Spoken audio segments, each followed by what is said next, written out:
Revenge on the teacher. Once upon a time, there was a famous teacher.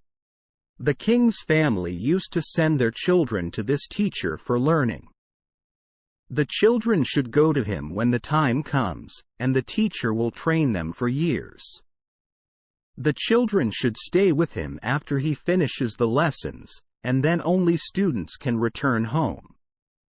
The students will be taught horseback riding, archery, sword fighting, and lots of other activities related to a royal child.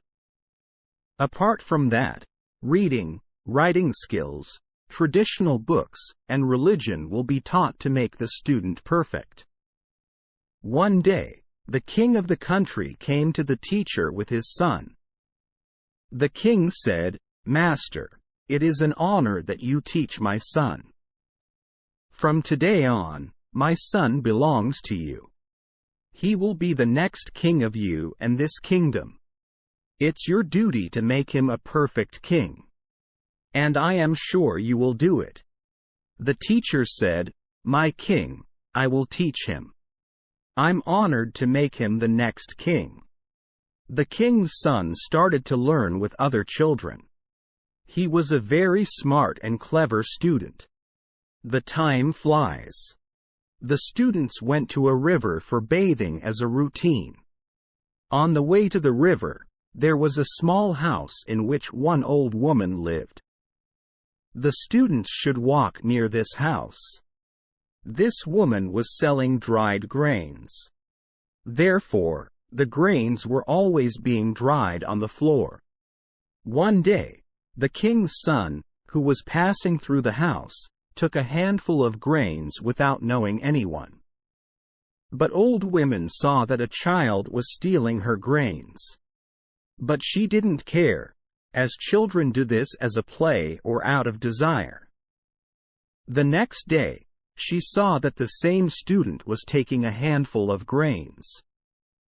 She tolerated it and thought to check the next day as well. She knew that this happens every day. Then she thought to talk about this with the teacher. She met the teacher and told her that one of your students steals my grain every day. I am an innocent woman. I live selling grains, and this will harm my income. The teacher calmly listened to the woman and said, "I will give you the loss, and this won't happen anymore." The next day, the teacher went after the students when they were going to have a bath. As usual, the king's son bent and took grains when he was passing the woman's house. The teacher went to the king's son and punished him for his offense. The king's son was very angry.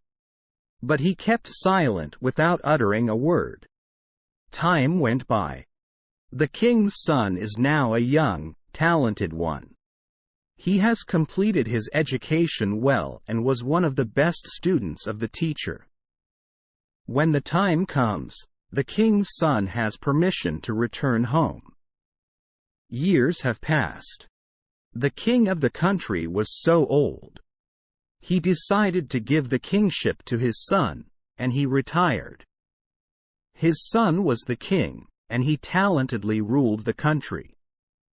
The new king once remembered that he was punished for stealing grains in his childhood.